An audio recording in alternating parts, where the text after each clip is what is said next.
Hey everyone, welcome to Kurus trading YouTube channel. आज की video में हम जानेंगे इंस्टीट्यूशंस क्या होते हैं, बिग प्लेयर्स किसको कहा जाता है, वो स्टॉक्स हम कहाँ देखें जिसमें FII और DII इन्वेस्ट करती है, उन स्टॉक को हम अपनी वॉच लिस्ट में कैसे ऐड करें जिसमें इंस्टीट्यूशंस एक्टिव होते हैं, बिग प्लेयर्स खरीदते हैं, उसमें ट्रेड करते हैं। अगर आपको कैश में स्विंग में पैसा बनाना है तो आपको इंस्टीट्यूशन को कैप्चर करना होगा, उनकी प्रेजेंस को आइडेंटिफाई करना सीखना होगा।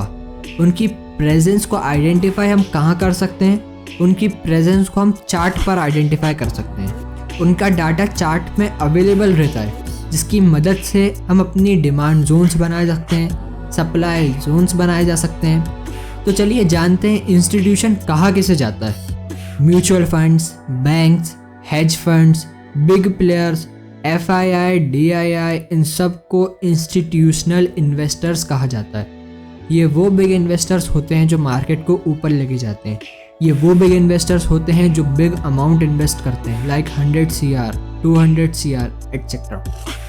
तो चलिए इस इंस्टीट्यूशन प्रेजेंस को स्क्रीन पर समझते हैं। तो with the help of examples हम इस चीज़ को समझेंगे।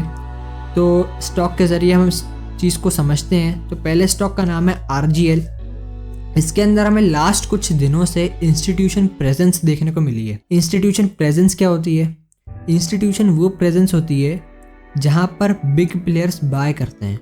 इंस्टीट्यूशनल प्रेजेंस को चार्ट पर कैसे आइडेंटिफाई करें? ये जो बिग कैंडल्स होती हैं 19% की, 15% की, 10% की, 5% की, ये जो बिग कैंडल्स होती हैं ये इंस्टीट्यूशंस कैंडल्स होती हैं। इनको इंस्टीट्यूशन कैंडल्स कहा जाता है। ये कोई रिटेल ट्रेडर इतना बड़ा मूवमेंट नहीं कर सकता। इसको इतना बड़ा मूवमेंट करने के लिए एक बिग अमाउंट इन्वेस्ट करने की ज़रूरत पड़ती है जो सिर्फ इंस्टीट्यूशन के पास होता है।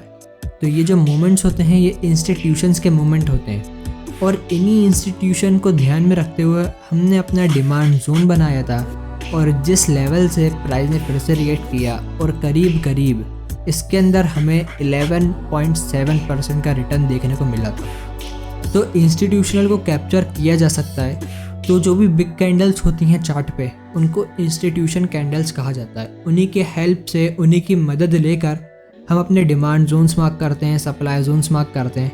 आइए एक और एग्जाम्पल देखते हैं। तो सेकेंड एग्जाम्पल की हम बात कर लेते हैं। सेकेंड स्टॉक का नाम है पैनासिया बायोटेक। इसके अंदर भी लास्ट कुछ दिनों से इंस्टीट्यूशंस की प्रेजेंस हमें देखने को मिली है। ये जो आपको मूवमेंट दिख रहा है 19% का मूवमेंट, ये कोई रिटेल ट्रेडर का मूवमेंट हो सकता है? नहीं हो सकता। 1.6 मिलियन की वॉल्यूम थी, 16 लाख शेयर खरीदे गए। तो ये कोई रिटेल ट्रेडर का मूवमेंट नहीं है, ये एक इंस्टीट्यूशन का मूवमेंट है।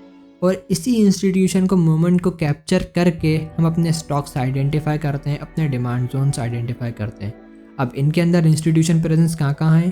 तो एक मोमेंट ये है, दूसरा मोमेंट ये है, तीसरा मोमेंट ये है। इन सबको इंस्टीट्यूशंस मूवमेंट कहा जाता है।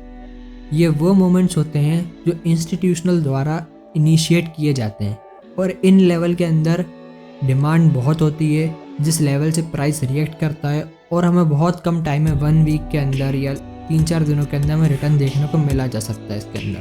तो इंस्टीट्यूशन को फॉलो करेंगे और स्टॉक मार्केट के अंदर पैसा कमाने का यही सबसे बेस्ट वे है कि आप इंस्टीट्यूशन को फॉलो करें। आइए तीसरे स्टॉक की बात कर लेते हैं। तो तीसरे स्टॉक का नाम है नाथ बायोजीन्स। इसके अंदर भी हमें लास्ट कुछ दिनों से इंस्टीट्यूशन की प्रेजेंस देखने को मिली और इसके अंदर हमें डेली टाइम फ्रेम पर एक ट्रेंड लाइन का ब्रेकआउट भी देखने को मिला और ट्रेंड लाइन का ब्रेकआउट के साथ वहीं पर ही प्राइस ने एक डिमांड जोन बना लिया। जैसे ही प्राइस ने उस डिमांड जोन पर रिटेस्ट किया उसके अगले ही दिन प्राइस ने 5% का मूवमेंट दिया। ये इंस्टीट्यूशनल मूवमेंट होता है। 5%, 10% इंस्टीट्यूशन आराम से लेके जा सकते हैं स्टॉक को। ये कोई रिटेल ट्रेडर का मूवमेंट नहीं है। अगली वीडियो में हम जानेंगे FII, DII का डाटा हम किस वेबसाइट पर देखते हैं। So that's all for today's video. Thank you.